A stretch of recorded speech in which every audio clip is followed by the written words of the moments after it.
ಕೊಟ್ಟದ ನೀವು ಯಾರೋ ಇಂಥ ಸ್ಥಳದಲ್ಲಿದ್ದರೂ ನಾವು ನಿಮ್ಮನ್ನು ಬಿಡೋ ಹಾಗಿಲ್ಲಪ್ಪ.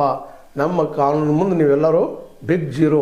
ಇವತ್ತು ನಿಜವಾಗಿ ಗೆದ್ದಿದ್ದು ಯಾರಂದ್ರೆ ಅಂಬೇಡ್ಕರ್ ಅವರು, ಗಾಂಧಿಯವರು, ನ್ಯಾಯವಾದಿಗಳು ಇವತ್ತು ಗೆದ್ದಿದ್ದ ಸಂದರ್ಭ ಹೇಳಬೇಕಾಗಿದೆ.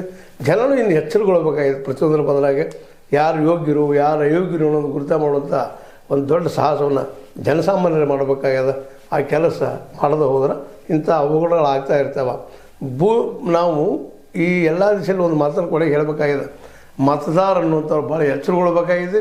ಮತದಾರ ಒಬ್ಬ ಮಾತ್ರ ಬುದ್ಧಿವಂತ ಆದ್ರೆ, ತಿಳುವಳಿಕೆವಾದ್ರೆ, ಪ್ರಜ್ಞಾವಂತ ಆದ್ರೆ ಈ ದೇಶದ ವ್ಯವಸ್ಥೆ ಬದಲು ಮಾಡಲಿಕ್ಕೆ ಸಾಧ್ಯ ಅದ. ಇಲ್ಲಾಂದ್ರೆ ಯಾರಿಂದಲೂ ಇದು ಬದಲು ಮಾಡಲಿಕ್ಕೆ ಸಾಧ್ಯ ಇಲ್ಲ. ಇದು ಇನ್ನಷ್ಟು ಕೆಟ್ಟದಿಂದ ಕೆಟ್ಟದಾಗ್ತಾ ಹೋಗ್ತದೆ ವಿನ ಒಳ್ಳೆಯದಾಗಲಿಕ್ಕೆ ಸಾಧ್ಯ ಅನ್ನೋ ಮಾತ್ರ ಮತ್ತೊಮ್ಮೆ ಜ್ಞಾಪಿಸ್ತಾ, ಒಟ್ಟು ಏನಾದರೂ ಆಗಲಿ ನಮ್ಮ ನ್ಯಾಯಾಂಗದ ಬಗ್ಗೆ ನಮಗೆ ಇವತ್ತೆಲ್ಲರಿಗೂ ಖುಷಿಯಾಗ್ಯದ.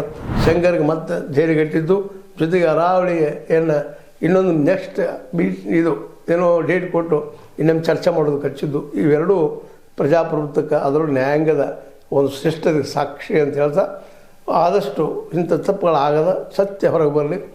ಮತ್ತು ಅತ್ಯಾಚಾರಿಗಳಿಗೆ, ಅನಾಚಾರಿಗಳಿಗೆ, ಕಾಲನಾಶ ಅವರಿಗೆ, ಹಾಳು ಮಾಡುವವರಿಗೆ ಶಿಕ್ಷೆ ಆಗಲಿ.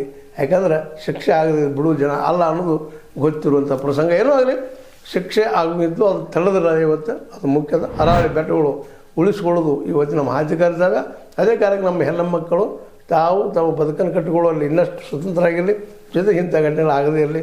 ಶಂಕರ್ ಅಂಥ ವ್ಯಕ್ತಿಗಳಿಗೆ ಶಿಕ್ಷೆ ಆಗೋದ್ರಿಂದ ನಿಜವಾಗಿಯೂ ಸಮಾಜದಲ್ಲಿ ಭಯ ಹುಟ್ಟೋದ್ರಲ್ಲಿ ಎರಡು ಮಾತಿಲ್ಲ ಅಂತ ಹೇಳ್ತಾ, ಏನೋ ಆಗಲಿ ನಮ್ಮ ಈ ರಾಜಕೀಯ ಪ್ರಭಾವಕ್ಕೆ ಒಳಗಾಗದ ಇವತ್ತು ನಮ್ಮ ಸುಪ್ರೀಂ ಕೋರ್ಟ್ ನಿರ್ಧಾರ ಕೊಟ್ಟಿದ್ದು ನಿಶ್ಚಿತವಾಗಿಯೂ ನಾವೆಲ್ಲರೂ ಖುಷಿ ಪಡುವಂಥ ವಿಷಯ ಅಂತ ಹೇಳ್ತಾ, ಇದು ನಿಮಗೆ ಲೈಕ್ ಆಗಿರ್ಬೋದು. ಲೈಕ್ ಮಾಡಿ, ಶೇರ್ ಮಾಡಿ, ಕಮೆಂಟ್ ಮಾಡಿ. ಜೊತೆಗೆ ಸಬ್ಸ್ಕ್ರೈಬ್ ನಿಲ್ಲಿಸ್ಕೊಂಡು H60 ನ್ಯೂಸ್ ಅಂತ ತಿಳಿಸಿ ತರಬೇಕು. ಸತ್ಯಕ್ಕಾಗಿರಲಿ. ವಂದನೆಗಳು.